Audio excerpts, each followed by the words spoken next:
est ici. Jésus a dit, je vous donne ma parole, là où deux ou trois seront ensemble en mon nom, je serai au milieu d'eux. Et Jésus-Christ est ici. Amen. Que Dieu bénisse ta présence ce matin au milieu des saints. Nous lisons la parole de Dieu dans Éphésiens chapitre 1er. Nous voulons reconsidérer ce texte que nous avons lu en semaine. Et c'est toujours bien pour nous de percer les mystères de la révélation de la parole de Dieu et d'apprécier ce que Dieu nous enseigne. C'est toujours bien. Il est écrit dans Éphésiens chapitre 1er à partir du verset 15e. Voici, c'est pourquoi moi aussi, ayant entendu parler de votre foi au Seigneur Jésus et de votre amour pour tous les saints, je ne cesse de rendre grâce pour vous, faisant mention de vous dans mes prières, afin que le Dieu de notre Seigneur Jésus-Christ, le Père de gloire, vous donne un esprit de sagesse et de révélation dans sa connaissance. Dites Amen plus fort. Amen. La vision de Dieu, c'est que tu aies accès à la révélation, que tu aies accès à la sagesse dans la connaissance de Dieu lui-même. Qu'il illumine les yeux de votre cœur pour que vous sachiez quelle est l'espérance qui s'attache à son appel, c'est-à-dire qu'à ton salut. C'est très important. Quelle est la richesse de la gloire, de son héritage qu'il réserve? Qu'il réserve la richesse de la gloire, de son héritage qu'il réserve à tous les saints. Tous les saints. Et quelle est envers nous qui croyons l'infinie grandeur de sa puissance qui se manifeste avec efficacité par la vertu de sa force. Souligne cette partie-là, elle est très importante, elle est très capitale. Elle est très importante. Quelle est envers nous qui croyons l'infinie grandeur de sa puissance se manifestant avec efficacité par la vertu de sa force. Et l'apôtre Paul continue, il a déployé en Christ. En Christ, il a déployé en Christ, en le ressuscitant des morts et en le faisant asseoir à sa droite dans les lieux célestes, au-dessus de tout nom, au-dessus de toute domination, de toute autorité, de toute puissance, de toute dignité et de tout nom qui se peut nommer, non seulement dans le siècle présent, mais encore dans le siècle à venir. Il a tout mis sous nos pieds, il a donné pour chef suprême à l'Église, qui est son corps, la plénitude de celui qui remplit tout en tout. Amen. Amen. Amen. Que Dieu te bénisse. Amen. Nous avons vu donc dimanche dernier, adapter votre onction, l'onction du Saint-Esprit que vous avez reçue de Dieu à votre vocation. Et en tant qu'Église, il est extrêmement important de le faire si nous voulons atteindre les buts divins, si nous voulons accomplir les desseins de Dieu, si nous voulons faire la volonté parfaite de notre Seigneur Jésus-Christ. Nous ne pouvons pas occulter vraiment la place que l'onction doit occuper dans nos vies. Est-ce que quelqu'un m'entend ce matin? Et nous sommes en train d'aborder cette série. Elle est très importante pour nous préparer aux événements, les événements qui pointent à l'horizon. Ces événements sont vraiment importants pour la vie de la nation. Ces événements sont importants pour la vie de l'Église. Et c'est pour cette raison que nous abordons ces sujets. C'est important. Nous avons rappelé dimanche dernier que la vocation, c'est quelque chose qui est rattaché à la personne. C'est complètement lié. C'est ce qui définit la raison d'être vraiment de la personne. C'est-à-dire que dans tes faits et gestes, en fait, tout est collé. Et c'est ce qui te distingue. Tu es hors pair. Ça veut dire qu'il n'y a pas deux comme toi. Ça, c'est la vocation.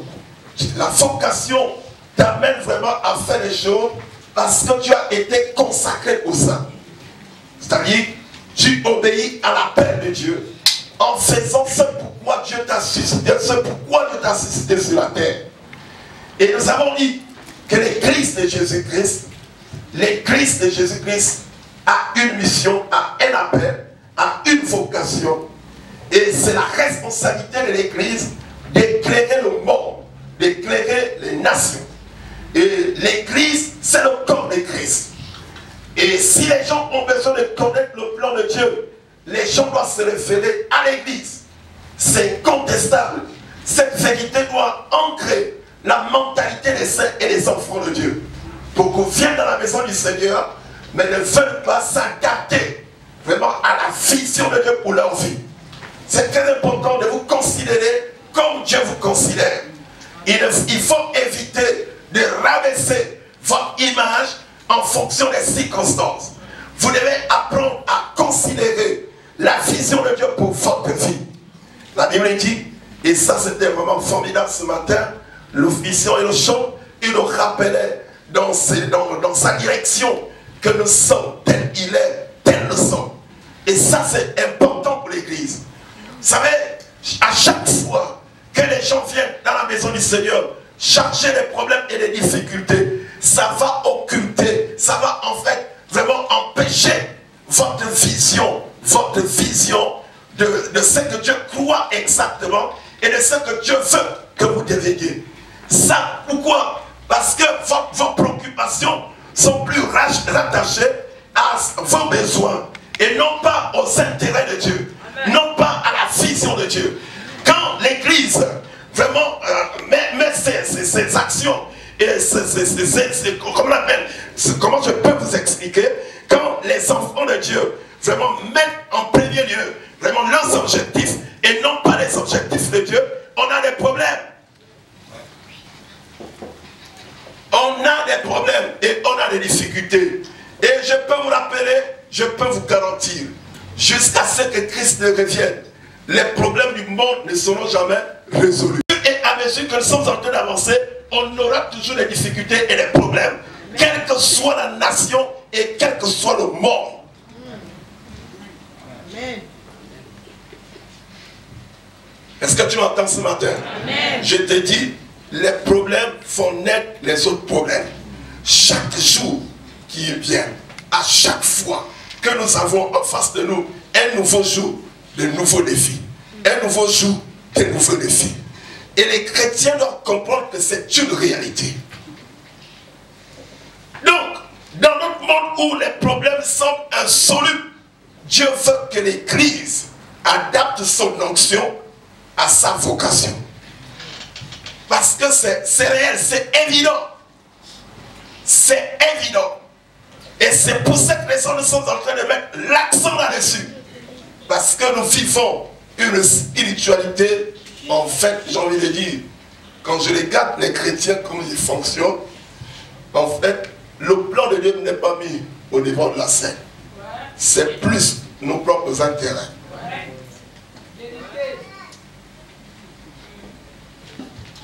Il faut découvrir pourquoi Dieu vous a sauvé. Pourquoi Dieu vous veut avec lui. Et c'est très important. On ne peut pas vivre et être satisfait si vous n'avez pas si vous n'avez pas compris pourquoi Dieu vous veut avec lui. Qui que vous soyez, nous ne sommes pas les premiers, nous ne serons pas les derniers. Vous savez, quand vous avez une pensée, en fait, l'idéologie façonne les comportements et les habitudes. Ce que vous croyez soit donc mouler vos habitudes et votre façon d'être. Ça doit refléter, et c'est pour cette raison, même quelqu'un qui a un appel, la vocation, ça va forcément, vraiment, mouler ses réflexes. C'est pour cette raison qu'il faut grandir, il faut évoluer. Quelqu'un m'entend? Aussi longtemps que tu resteras un enfant, tu ne peux pas parvenir à la dimension où Dieu voudrait que tu sois. Ça c'est biblique. Dans Galates chapitre 4, la Bible dit, aussi longtemps que l'héritier est un enfant, il ne demeure pas moins comme un esclave. Il est soumis aux ordres même des domestiques. Il faut grandir. Il faut grandir. Et je vous ai expliqué la dernière fois que la dimension des fils, c'est la dimension de la responsabilité. La dimension des fils, c'est la dimension de la responsabilité. Est-ce que quelqu'un m'entend ce matin? Dimension de la responsabilité. Ça veut dire que ce qui se passe autour de toi, ça t'engage directement. Et comment avec ton Dieu tu peux opérer et agir? Quand tu ne comprends pas ça, tu vas penser que non. Bon, la foi, elle est personnelle. C'est le discours qu'on emploie toujours. Mais tant qu'il n'y a pas la brillance des fils, il n'y a pas d'éclat. Il n'y a pas de lumière. Je vous ai dit dimanche dernier, les ténèbres n'existent pas. C'est une évidence. Les ténèbres existent parce qu'il y a l'absence de lumière. Mais quand la lumière apparaît, les ténèbres disparaissent. Il n'y a pas de négociation. Est-ce que quelqu'un m'entend? Il n'y a pas de négociation. Regardez même la lumière de la Lycione. Dans l'obscurité, pour ceux qui ont fait la forêt. À une bonne distance, tu sais que ça c'est la Lycione. Quel que soit l'éclat de la lumière, on saura que ça c'est la Lycione.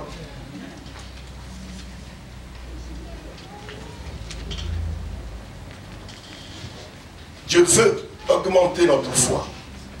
Dieu veut changer notre mentalité. Nous avons défini l'onction comme l'équipement que Dieu nous dispose pour opérer, pour agir, pour faire certaines choses. Ça veut dire que Dieu ne nous a pas laissés sur la terre comme ça. Non seulement Jésus nous garantit sa présence, mais il nous dispose l'équipement nécessaire. Ça veut dire dans tout ce que nous pouvons entreprendre, nous avons la ressource. Les chrétiens ne me croient pas. Ils me regardent.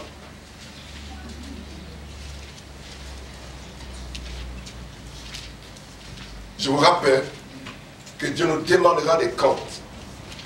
Quel que soit ton âge, si tu n'es pas conscient que tu as une part de responsabilité à jouer dans la vie de l'Église, dans la vie de la nation, Dieu te demandera des comptes. Vous savez, quand Jésus est né, le jour où les parents sont venus, après 8 jours, les parents l'ont amené donc au temple. Mais on nous révèle l'histoire d'une dame. Elle avait plus de 80 ans. Cette femme passait plus du temps dans le temple. Mais quel était son rôle? Elle priait pour l'accomplissement de ce qu'elle avait entendu. Quelqu'un m'entend? La Bible dit, elle passait tout son temps au temple. Ça veut dire qu'au-delà de son âge, elle s'était appliquée, elle avait reçu les informations nécessaires concernant les desseins de Dieu, et elle s'est appliquée à passer du temps dans le temple en train d'intercéder pour l'accomplissement. Et le jour où, en effet, le Messie est venu, il a été présenté, cette dame a débité des paroles prophétiques pour soutenir ce que Simeon était en train de libérer. Amen. Ça veut dire quoi? Elle était dans l'actualité de Dieu. Amen.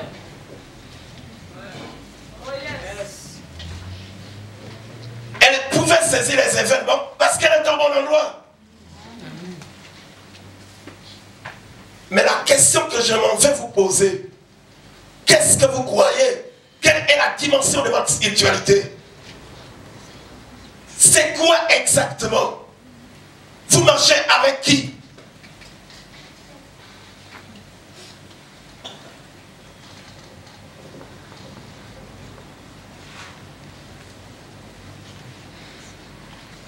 Ce matin, nous voulons continuer dans la même direction, mais nous voulons répondre, puisque nous avons parlé. Nous avons vu des hommes dans l'histoire, on a pris quelques exemples. Nous avons pris l'exemple de Moïse, on a pris l'exemple de quelqu'un il y a plusieurs personnes qui ont adapté leur onction avec leur vocation. Et nous avons compris comment ils ont opéré, ils ont fait certaines choses avec Dieu. Quand l'onction est en vous, vous adaptez l'onction de Dieu avec votre appel, votre vocation, les choses vont se réaliser, vont se concrétiser. Vous êtes en effet l'instrument que Dieu utilise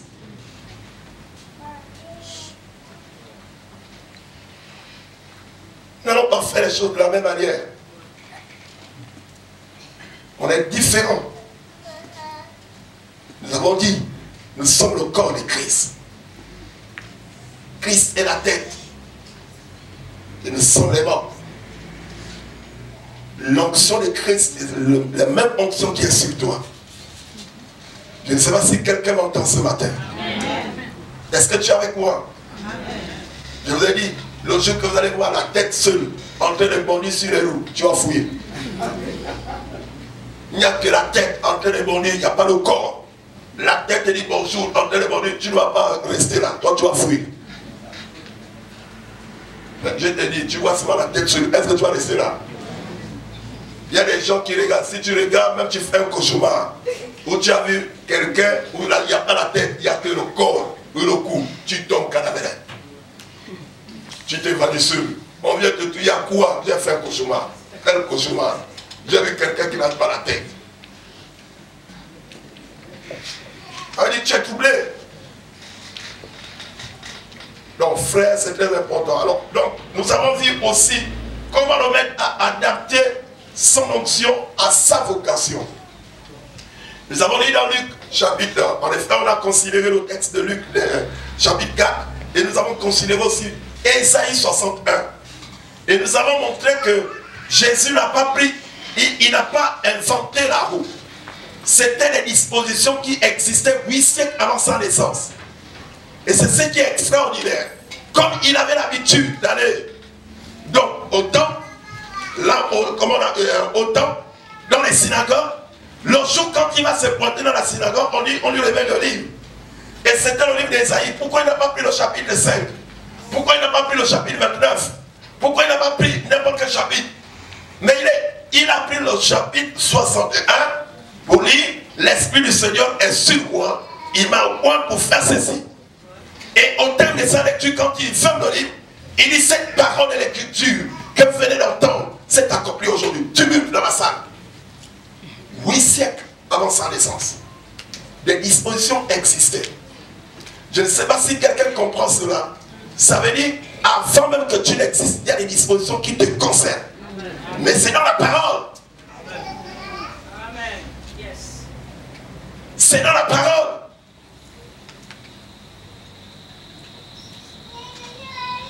Donc nous voulons nous encourager, bien aimés dans le Seigneur, à soupirer après les choses de Dieu. Je rappelle, frère, les choses de Dieu, ce ne sont pas les choses de l'homme. Les choses de Dieu, ce ne sont pas les choses de la chair. Les choses de Dieu, c'est les choses de l'esprit. La Bible dit, ce qui est né de l'esprit est esprit. Et ce qui est né de la chair est chair.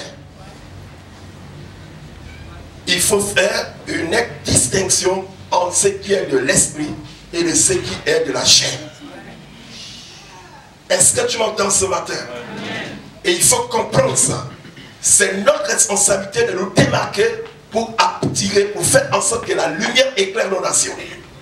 C'est notre responsabilité. C'est notre responsabilité. Hier, j'ai reçu un frère qui est passé à la maison. Il m'a dit, oh pasteur, je ne crois pas qu'on va régler le problème de la corruption là, dans notre pays. J'ai dit, comment ça? J'ai dit, non, je crois que ça va disparaître un jour. Il dit, non, pasteur. Je dis, pourquoi? Il dit, oh, ce qu'on voit là. Il dit, même dans les frontières là, c'est terrible. Il dit, en effet, il a expliqué que, en fait, il y a des gens, par exemple, depuis ici, ils payent la voiture, donc tous les papiers, avant même que la voiture ne rentre, il a déjà tous les papiers. Il dit, avant même que la voiture ne rentre, il a déjà tous les papiers. Et la voiture rentre avec tous les papiers. Il dit, pasteur, c'était raison. Je dis, comment ça? Je dis, ça va se régler. Il faut que la lumière brille.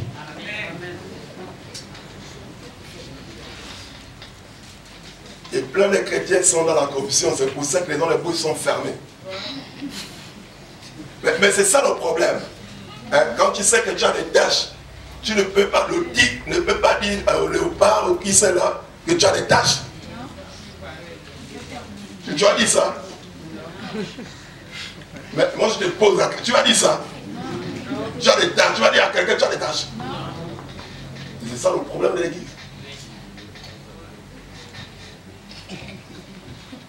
Oui. Et C'est ça le problème de l'église.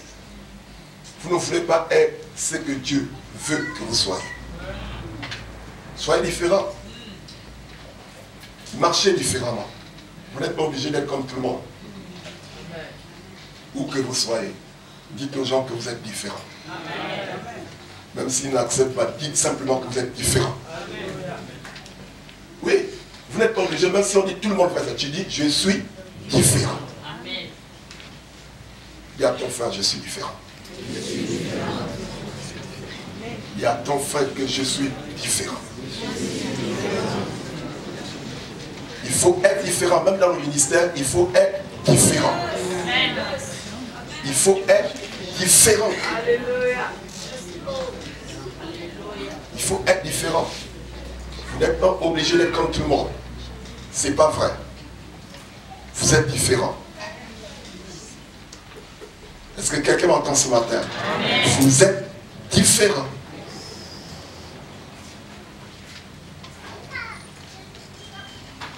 Dis à ta soeur, je suis différent. Dis ça encore plus fort. Retourne-toi, dis ça encore à quelqu'un.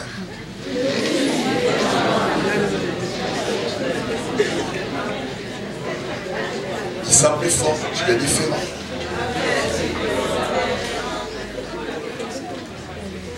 Alléluia.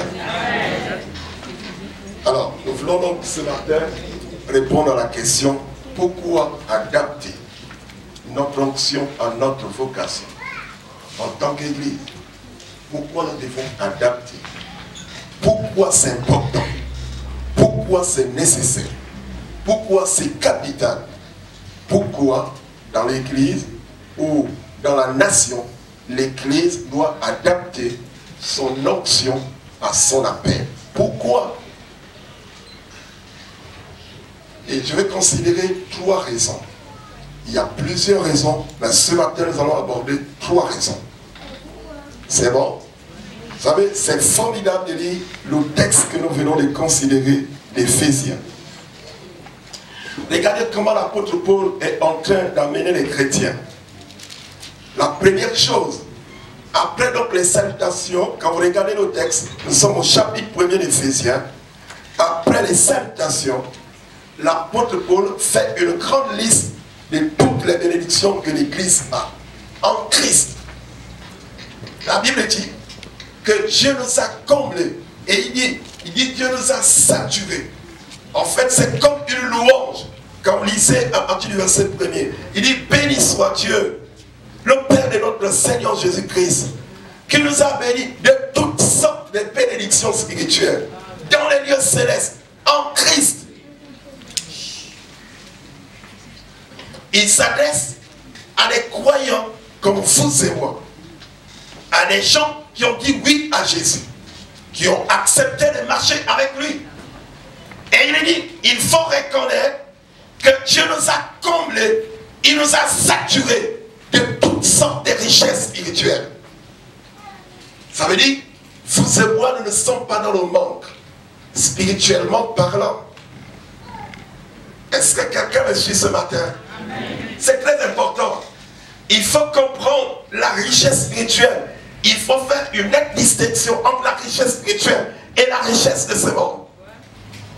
Quand spirituellement tu es riche, tu n'es pas troublé par les circonstances. Quelqu'un m'entend ce matin? Amen. Tu n'es pas troublé par les circonstances. Vous savez, quand Jésus célèbre la vie de Jean-Baptiste, il dit aucun homme né d'une femme n'est plus grand que Jean-Baptiste. Il célèbre la grandeur de Jean-Baptiste. Mais Jean-Baptiste n'était pas riche. Vous me suivez? Il n'avait qu'une seule tenue. Il portait la peau. On nous dit la peau des animaux. La peau des moutons. C'était ça, sa tunique. Et il passait tout son temps dans le désert. Vous savez ce qu'il mangeait? La Bible dit, il se nourrissait des sauterelles et du miel sauvage. Donc pendant que les autres avaient des mélons, donc des cuisses de poulet, ils avaient, comment on appelle ça, la viande rôtie. Ils mangeaient copieusement.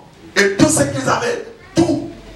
Mais lui, dans le désert, ils s'alimentaient du miel sauvage. Les criquets. Vous êtes avec moi? Quel est les criquets? Ah oui, mais oui. Ah non? Mais moi j'ai vu les criquets chez nous.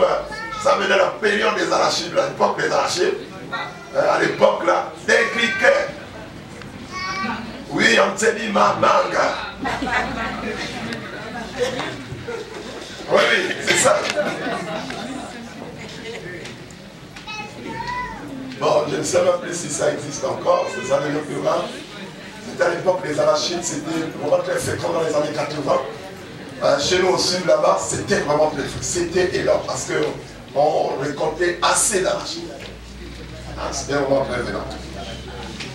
Voilà, donc c'est vraiment très capital pour nous de répondre à cette question. Et j'ai envie d'attirer notre attention. Maintenant, vous devez me suivre. Alléluia.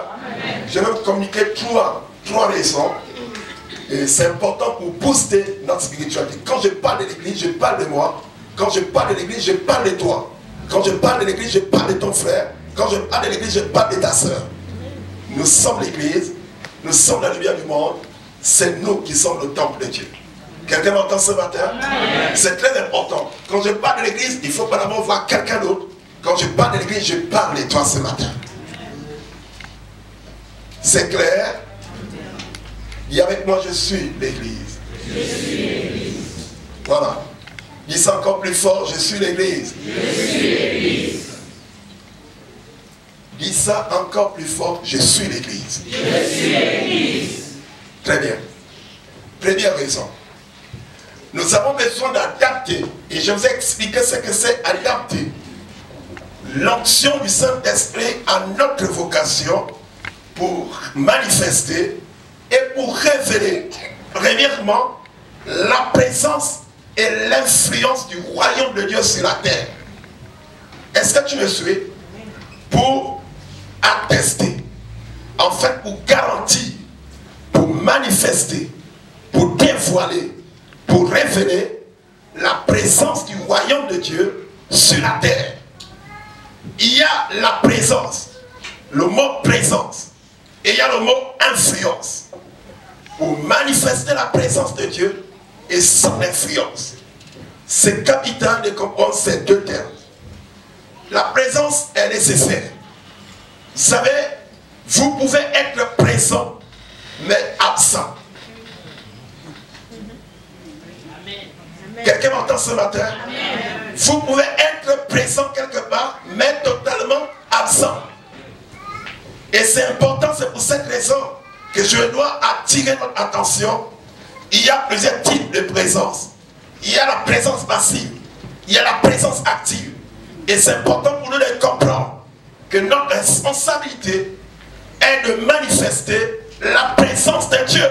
Mais quelle présence? Une présence active. Vous savez, quand Jésus était en train d'exercer le ministère, il priait pour les malades, il chassait les démons, il faisait du bien aux gens, les gens affamés le nourrissaient. Et les gens leur posaient la question de savoir avec quelle autorité il faisait ces choses. Et pourquoi il le faisait. Les gens sont allés jusqu'à dire, c'est avec les puissances des ténèbres qu'il accomplit toutes ces choses. Quelqu'un m'entend? Les gens ont dit, c'est avec le fils de l'enfer, c'est avec Belzébul, le chef des bouches, qu'il accomplit tous ces miracles. C'est souvent évident qu'on puisse interpréter n'importe quel sujet quand quelqu'un se démarque dans son appel avec des accents spécifiques. Les gens diront, il est porteur des esprits méchants. Il ne faut pas le suivre. Même au temps de Jésus, les gens ont parlé comme ça. Donc ce n'est pas un phénomène nouveau. C'est pourquoi la Bible dit, quand Paul priait, il priait pour que les chrétiens d'Éphèse vraiment soient visités par l'esprit de sagesse et l'esprit de révélation. La sagesse, la capacité de discerner ce qui vient de Dieu. Et ça, c'est très important. Donc quand on parle de la présence active, c'est cette présence qui accomplit certaines choses. Parce que vous êtes loin pour ça. Vous m'entendez? Vous êtes loin pour ça. Et Jésus m'a dit, il dit en effet, une maison divisée par elle-même ne subsistera pas. Si Satan chasse Satan, comment Satan va exister? C'est pas vrai. Il dit, mais si moi, j'opère certaines choses avec vraiment l'Esprit de Dieu, c'est que le royaume de Dieu est venu vers vous. Vous m'entendez? Il dit, c'est que le royaume de Dieu est venu vers vous. Notre responsabilité en tant qu'Église, c'est de soupirer après la présence du royaume. Nous devons être sûrs et certains que Dieu est réel et Dieu agit, quelles que soient les situations, quelles que soient les circonstances, tout ce que nous traversons, Dieu est réel. Amen. C'est notre responsabilité. C'est pour cette raison que vous avez cru, vous avez adhéré, vous avez accepté que Dieu est réel. Votre foi se repose sur un Dieu qui n'est pas physique, un Dieu qui est invisible. Quelqu'un ne croit pas. Tu as vu Dieu depuis quand? Tu l'as vu avec la barbe ou les lunettes. Un jour, mon petit, il avait 5 ans ou 4 ans, il dit, papa, est-ce que le diable a les lunettes? Je dis, le diable, c'est un esprit, tu ne peux pas le voir. Il a porté les lunettes depuis quand?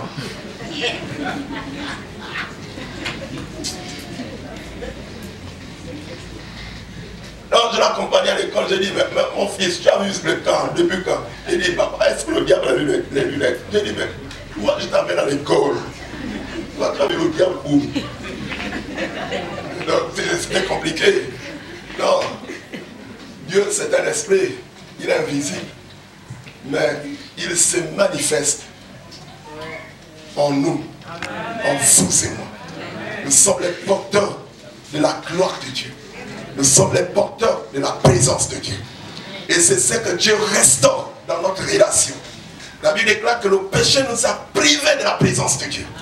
Mais notre réconciliation avec Dieu restaure cette présence. Et c'est pour cette raison nous avons l'obligation de tout mettre en œuvre pour que notre vie soit une vie qui porte la présence de Dieu. Est-ce que quelqu'un m'entend? Vous savez, la présence et l'influence vont de pair. Donc la réalité de la présence, du type de présence qui se manifeste, c'est la même, c'est ce qui apporte vraiment de l'influence. Donc l'influence dépendra du type de présence. Si c'est une présence passive, mais écoutez, on n'a même pas besoin de vous. Hein. Et c'est ce qui s'explique. L'église est passive dans la nation. L'église n'est pas active. Donc ça veut dire quoi? Bon, écoutez, nous ne sommes pas inquiétés. Mais commencez à briller. Commencez à briller. Commencez à briller.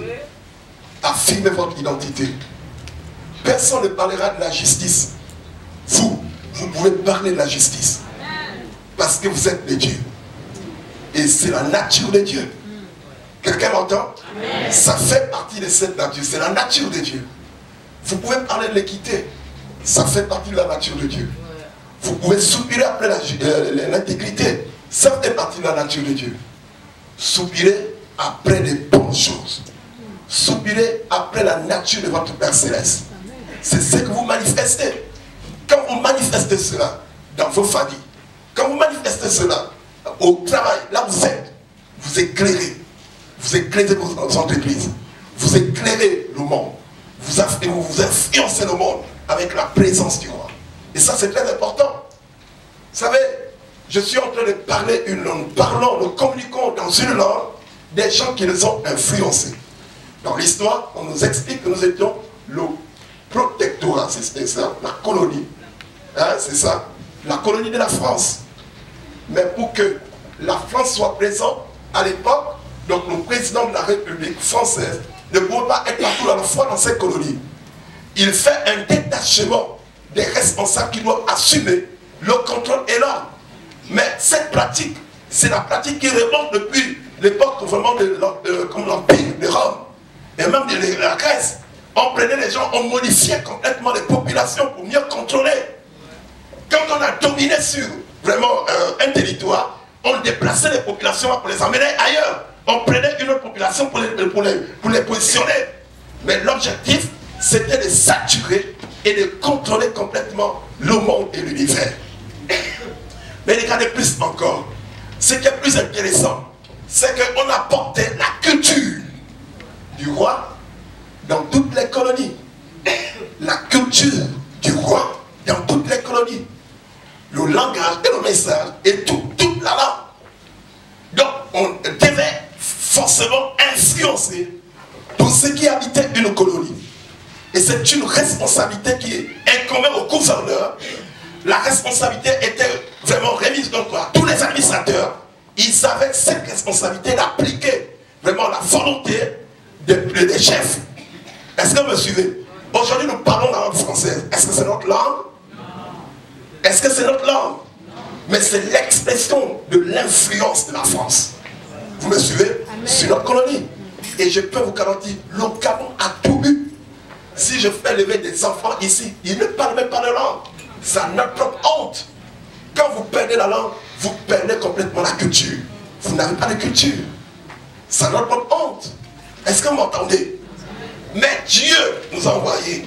Le Saint-Esprit a été détaché. Il est venu dans le monde. Il a pour mission de révéler non seulement le Père, de soutenir Jésus, le langage de Jésus, et de tout appliquer. Et il nous a oint pour cette mission. Ça veut dire qu'il ne le fera pas en dehors de nous. Il travaille avec nous parce que nous sommes le corps de Christ. Amen. Nous sommes en mission pour ça. Ça veut dire que nous devons promouvoir la nature du Père. Nous devons promouvoir l'amour du Père. Nous devons promouvoir ce que Dieu veut. Est-ce que quelqu'un m'entend? Dans notre nation, nous devons soupirer après la vision de Dieu. Amen. Vous devez être sûr, vous n'allez jamais régler les problèmes du monde. À chaque problème, il y a toujours, même si vous trouvez la solution, un autre problème viendra. C'est comme ça. Et ça, c'est multiplié au fur et à mesure qu'on avance. Je peux vous garantir, mais la seule façon de bien vivre, c'est de jouir votre vie en Dieu. Dites amen plus fort. Frères et sœurs, c'est très important. Vous savez, les gens font croire qu'en réalité, pour se réjouir, pour être bien, il faut s'occuper. Il faut la distraction. Pour cette raison, il y a la distraction. Il y a tout. Les gens créent pour permettre à ce que l'humain, il ne soit pas distrait. Parce que quand quelqu'un est distrait, il peut penser. Et quand il pense, vraiment l'auto-accusation, la question de culpabilité intérieure. Il faut beaucoup d'occupation. Il y a des jeux à gauche et à droite. Ça ne règle pas le problème de l'esprit de l'homme. Ça ne règle pas. Quand quelqu'un rentre dans sa maison, il a des problèmes. Même le soir, il y a des gens qui ne dorment pas. Quand vous dormez, il y a des gens qui voyagent. Ils partent dans les boîtes de nuit, même ailleurs. Plein d'avions pour aller ailleurs. Parce qu'il n'y a pas de sommeil. Je ne crois pas, je te parle sérieusement, frère. Parce que si tu vois quelqu'un dans l'opulence, il n'y a pas de sommeil. Et moi, quand je vais dormir, je dors bien. Je dors. Waouh! Je dors. Quand je vois, oui. Je dors. Quand je me rends compte que ma tête commence à coller, je dis ma femme, ne me dérange pas, je ronfle un peu. Quand je dors, Après, quand je bouge comme ça, je suis en pleine forme. Tranquille, image. C'est tout, il faut être satisfait de la vie. Même dans l'abondance ou dans, comment on appelle ça, dans la dizaine. C'est ça la vie chrétienne. Vous n'êtes pas troublé par les circonstances, mais vous êtes les porteurs de solutions. Quelqu'un me dise amen plus fort. Influencez-la au fils. Vous existez pour ça, frère et sœur. C'est nécessaire. Vous existez pour ça. Personne ne le fera. C'est vous. Vous êtes dans la bonne période et dans la bonne saison. Est-ce que quelqu'un m'entend ce matin? Amen. Marchez différemment. Marchez différemment. Marchez différemment. Vous savez, le texte de Galates, noté Galates chapitre 2, le verset 20, on dit, si vous êtes crucifiés avec Christ, hein, si vous êtes crucifiés avec Christ, c'est le Christ qui vit en vous, ce n'est plus vous qui vivez, mais c'est lui qui vit en vous. Vous êtes l'expression de la gloire de Dieu. Qui que vous soyez, à chaque fois, vous voulez prier et être différent, apprenez à crucifier ce que vous êtes, pour que s'émerge la gloire de Dieu en vous. Quelqu'un m'entend ce matin? C'est très important. Éliminez tout ce qui peut vous tirer vers le bas. Soyez différents. Que quelqu'un me dise plus fort, un amen bien. Amen. Soyez différents. Paul dit, c'est Christ qui vit en vous. Il dit, moi, ce n'est plus moi qui vis, mais c'est le Christ. Et le mot Christ, c'est celui qui est roi. Littéralement, c'est ce que ça veut dire. Ça veut dire que c'est celui qui a l'onction. Je vous dis, c'est ça la traduction. Vous me suivez? Ça veut dire que quand tu crucifies ta chair, ce n'est plus toi qui vis, c'est celui qui a reçu l'onction, celui qui a reçu le revêtement de puissance pour accomplir certaines choses. Mais si tu n'as pas crucifié la chair, mais le toi qui est revêtu de puissance ne pourra jamais se manifester.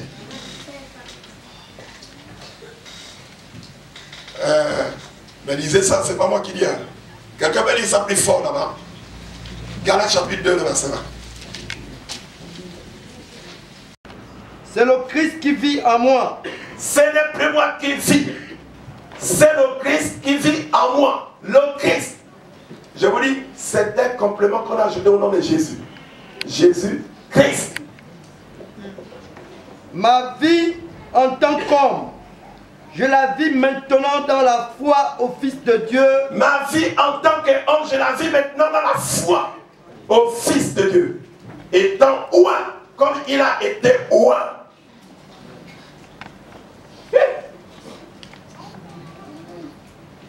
Qui par amour pour moi s'est livré à la mort à ma place. Alléluia. Amen. Pour cette génération, c'est très important. C'est nécessaire. Donc le Cameroun a besoin d'une nouvelle réalité. Mais cette réalité ne peut être apportée que par les enfants de Dieu.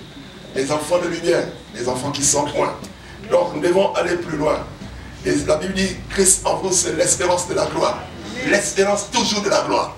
Si le Christ est en nous et nous sommes dans ce pays, on ne rêve rien. Il n'y a pas la fatalité. Les choses doivent toujours bouger. On doit progresser. On doit avancer. Mais tant que tu es présent, mais si tu es absent, si tu es absent, c'est pas bon. Vous savez, cette semaine, nous avons dit que c'était une semaine de prière. Une semaine de prière. Très peu de gens sont arrivés pour cette semaine de prière. Très peu de gens. Je ne sais même pas si les gens on était même à 30. Très peu de personnes. La responsabilité. Il faut porter la responsabilité. Il faut porter la responsabilité. Vous êtes loin pour ça. Dieu ne nous a pas loin pour nous-mêmes. Il nous a loin pour que nous puissions accomplir la volonté de Dieu. J'entends? C'est très important. Alors, deuxième élément que je dois ajouter, nous devons adapter notre onction à notre vocation pour manifester la puissance et l'autorité. Il y a la puissance et l'autorité et c'est nécessaire. Regardez comment dans notre texte, l'apôtre Paul est en train de mettre l'accent. À partir du verset, il dit, quand il prie, il demande certaines choses pour les Éphésiens. Qu'il donne aux Éphésiens un esprit de sagesse et de révélation. Qu'il illumine les yeux de leur cœur pour qu'ils sachent quelle est l'espérance qui s'attache à leur appel. Et quelle est enfin eux qui croyaient déjà l'infinie grandeur de sa puissance qui se manifeste avec efficacité. On dit la puissance, mais quelle puissance? C'est-à-dire une puissance qui ne peut pas être arrêtée. Une puissance infinie. Quand on dit que quelque chose est infini, ça signifie quoi? Hein? Ça veut dire quoi? Ça n'a pas de fin. Ça veut dire que ça ne peut pas s'arrêter. Paul dit qu'en vous se manifeste une puissance qui ne peut jamais s'arrêter. Quelqu'un m'entend? Je te parle, je parle dans l'église. Je te parle, il dit, en nous, il y a cette dimension. Et il explique comment. Il dit, la même puissance, c'est la puissance que Dieu a déployée pour ramener le Christ dans les morts. C'est-à-dire, Christ est revenu dans les morts avec cette puissance. Et c'est la même puissance qu'il a déployée dans l'église. La puissance là est infinie.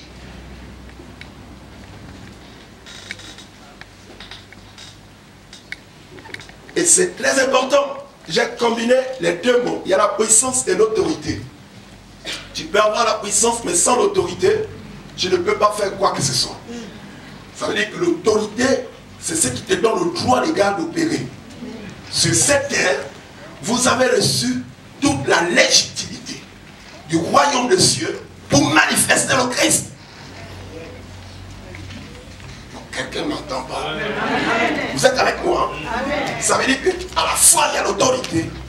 Nous avons besoin de combiner notre onction à notre vocation, parce que, en fait, nous avons la puissance infinie qui est en nous et nous avons reçu l'autorité nécessaire. Ça veut dire que Dieu est avec nous.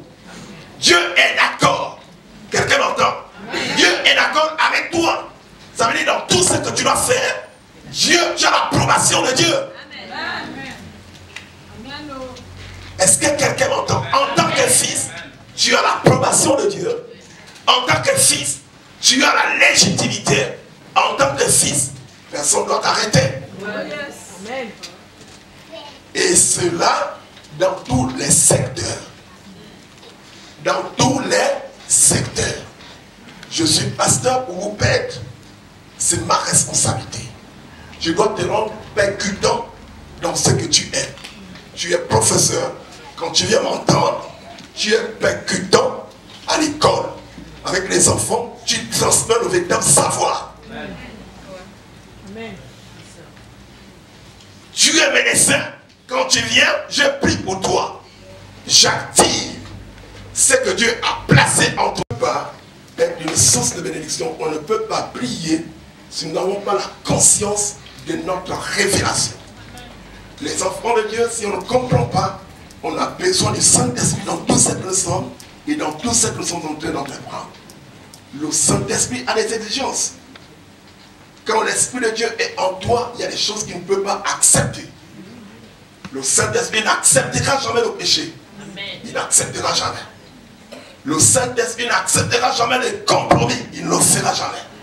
Ce n'est pas dans sa nature. En fait, c'est contre sa nature. Quelqu'un m'entend ce matin? C'est contre sa nature. C'est contre sa nature. Vous savez, vous allez vous rendre compte que l'Esprit de Dieu, depuis la Genèse jusqu'à l'Apocalypse, rythme en fait les événements, le cours même de l'histoire. Et des choses, Dieu ne peut pas faire sans sa parole et sans son esprit. Des choses même sur la terre. Et vous devez intégrer cela. Quand l'Esprit de Dieu est avec vous, vous avez le Dieu de toutes les possibilités. Et ça, c'est très important. Ne vous limitez pas parce que tu as l'échec aujourd'hui. Mais ça ne veut pas dire que tu es limité. Dieu te veut pour des grandes choses d'ailleurs. Donc un obstacle n'est pas un obstacle. Et tu dois toujours tenir compte que l'obstacle n'est pas un obstacle. L'obstacle peut être un langage de Dieu. Parce qu'il faut comprendre pourquoi Dieu a permis qu'il y ait l'obstacle. Quelqu'un m'entend? Vous savez, souvent nous analysons les circonstances d'une manière humaine. Mais nous ne percevons pas la volonté parfaite de notre Père Céleste. Mais Dieu veut qu'il y ait vraiment encore une autre dimension en toi qui se révèle. Vous existez pour être différent. Alléluia. Quelqu'un est avec moi ce matin? Amen. Dis à ton frère, je suis différent. Je suis différente. Dis ça encore plus fort, je suis différent. Je suis différente. Dis ça plus fort, tu es différent. Je suis différente. Dis à ton frère, tu es différent. Tu es différent. Alléluia. Amen. Vous savez, la puissance qui a ressuscité Christ contre les morts, l'apôtre Paul affirme, il ne balbutie pas, il ne doute pas un seul instant, il dit la même puissance, Dieu l'a déployée sur nous. Amen. Nous sommes appelés à faire des choses encore plus étonnantes. Dans le monde des affaires, il faut la lumière de Dieu. Pour assainir le monde des affaires, dans notre nation, il faut la lumière de Dieu. Dans tous les domaines, pour qu'il y ait la lumière de Dieu, il faut qu'il y ait les fils de Dieu. Vous savez, c'est l'intérêt qui gouverne même les politiques. En fonction des intérêts, des objectifs atteints, on définit les politiques. On définit les politiques en fonction des intérêts. Mais en tant qu'enfants de Dieu, nous existons pour le royaume de Dieu. Vous ne pouvez pas comprendre que même des questions des droits de l'homme, il il y a des questions qui ont été, les questions des droits de l'homme, c'est des saints, c'est des enfants de Dieu qui ont inspiré cela pour apporter l'adresse et la présence de Dieu dans des institutions et à travers le monde. Les hommes se sont fait une certaine image.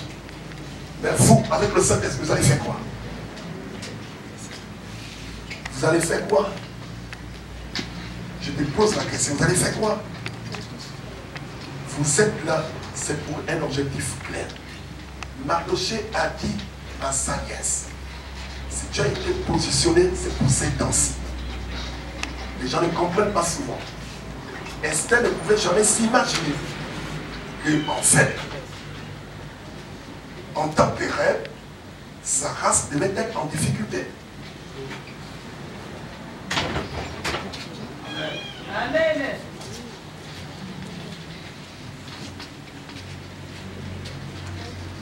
Donc, frères et sœurs, nous sommes appelés à manifester la puissance du royaume de Dieu là où nous sommes. Appliquez-vous. Si par le passé tu ne comprenais pas que Dieu est tellement impliqué dans ce que tu fais, il faut déjà intégrer.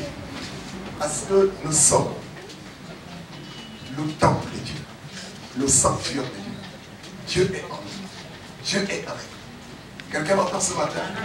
C'est-à-dire, ne cherche pas à réfléchir. À chaque fois que tu te réveilles, Dieu s'est réveillé. À chaque fois que tu marches, c'est Dieu qui marche. Amen. À chaque fois que tu es au travail, c'est Dieu qui est avec toi. Est-ce que quelqu'un m'entend ça? Amen. J'ai envie d'entendre des témoignages.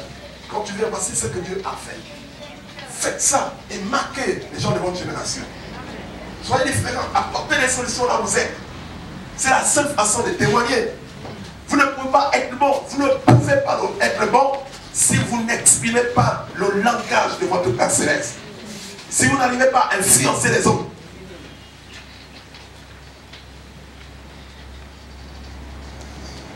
Je ne sais pas qui vous êtes ce matin. Vous avez un choix à faire. Soit vous existez pour vous-même et vous n'êtes rien. Soit vous existez pour Dieu. Alléluia. Et vous allez vous rendre compte comment Dieu va vous ouvrir les portes.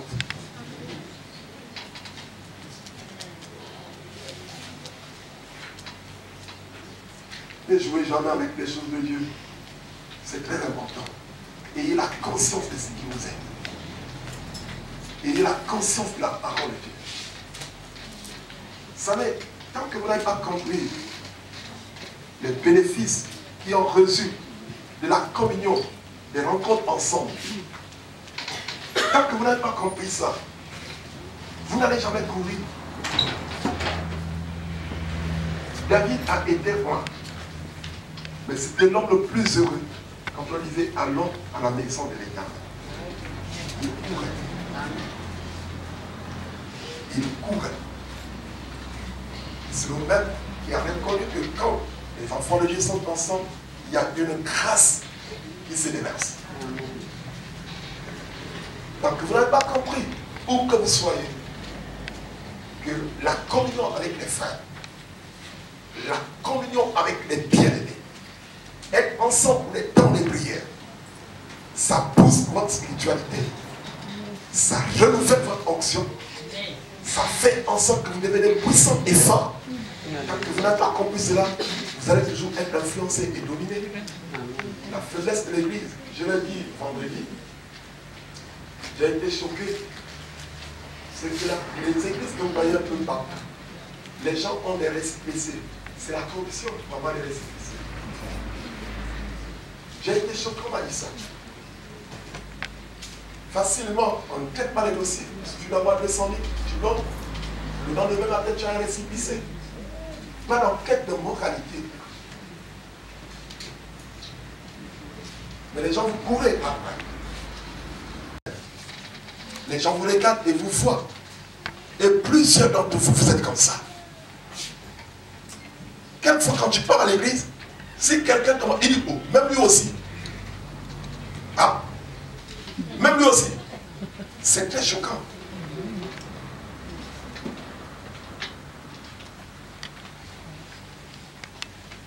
Il y a toujours un moment où on prend la décision. Tu peux toujours décider. Est-ce que quelqu'un m'entend ce matin? Amen. Tu peux toujours décider. Je dis, Seigneur, ça suffit. Tu peux prendre des résolutions ce matin. Quelqu'un m'entend? C'est très important. Localement, c'est notre pays. Il vous concerne naturellement. Et c'est bien. La Bible vous engage à chercher le bonheur. La vie là où vous êtes. C'est bien.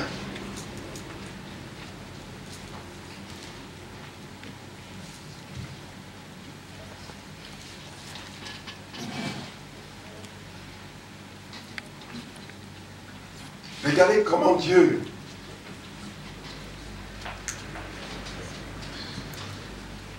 a libéré certaines paroles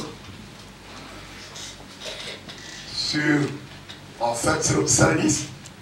Un psalmiste en train de compter la fidélité de Dieu. C'est bien de lire le psaume 89 chez vous. Et regardez comment le psalmiste vraiment prophétise, en fait, dans son ministère. Il va dire ceci, c'est le cantique des dames. Hein? C'est pas David qui l'exprime, c'est quelqu'un d'autre. À partir du verset 21, il dit, j'ai trouvé David, mon serviteur. Je l'ai oint de mon huile sainte. J'ai trouvé David. J'ai trouvé David. Tu peux enlever le nom de David, tu mets ton prénom. Il dit, ma main le soutiendra et mon bras le fortifiera. L'ennemi ne le surprendra pas et le méchant ne l'opprimera point. J'écraserai devant lui ses adversaires et je frapperai ceux qui le haïssent. Ma fidélité et ma bonté seront avec lui et sa force s'élèvera par mon nom. Amen. Amen. Après avoir ramené Christ dans les morts, qu'est-ce que Dieu a fait? Il a pris le Christ, il l'a fait asseoir à sa droite.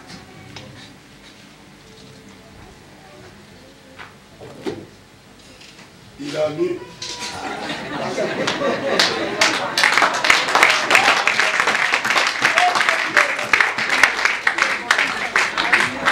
donc il a donné la couronne, le plein pouvoir. Vous me suivez? Amen. Et comme lui il est là-bas, il règne. Il est maintenant là-bas assis. Dans les cieux là-bas, dans les lieux célestes. Il a envoyé le Saint-Esprit pour que ce positionnement stratégique dans les lieux célestes soit assumé par l'Église.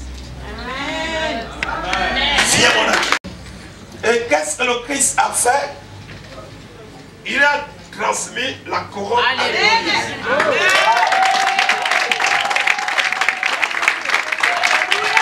Ça veut dire quoi? Christ a pris tous les esprits. Il a placé sous les pieds ça. Donc, sous les pieds de l'Église.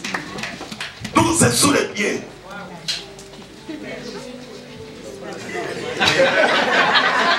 Il n'y a pas des objets ici. Voilà. Sous les pieds.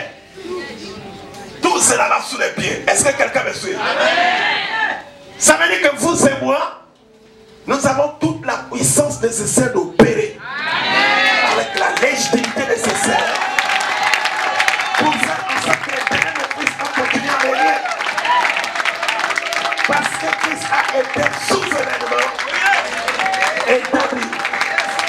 Et l'Église, il a donné les pleins pouvoirs. Il a scellé. Est-ce que quelqu'un m'entend? Personne ne peut bloquer ta destinée. Personne ne peut bloquer ta destinée. Personne ne peut bloquer ta destinée. Il faut manifester la puissance pour conquérir les espaces. Personne ne peut bloquer ta destinée. Tout est assujetti à tes pieds. Tout est est assujetti à tes pieds. Personne ne peut bloquer ta destinée. Sur le plan économique, personne ne peut bloquer ta destinée. Quel que soit le secteur, personne ne peut bloquer ta destinée. Il faut manifester ton onction. Fais en sorte que la vie de Dieu soit libérée dans notre nation et que nous soyons les porteurs de lumière. Est-ce que quelqu'un entend ce matin? Est-ce que quelqu'un entend ce matin? Faites en sorte que cela marque le monde autour de nous. Nous sommes appelés à vivre cela. Et les cieux entendent. Les cieux regardent sur la terre et regardent au Gabon. Il sait très bien que le Gabon a un peuple formidable, a un peuple qui est positionné, a un peuple qui a les pleins pour cela. Nous ne devons pas accepter de continuer à marcher assujettis par l'obscurité. Les ténèbres continueront par régner sur la terre. Nous avons les pleins pouvoirs, frères et sœurs. Est-ce que quelqu'un entend ce matin? Nous devons adapter notre onction, frères et sœurs, notre onction à notre vocation. En tant qu'Église, nous devons le faire. En tant qu'Église, nous devons nous révéler. En tant qu'Église, nous avons de monter, de lancer. Et Dieu doit être glorifié. C'est extrêmement important, bien aimé dans le Seigneur. Je prie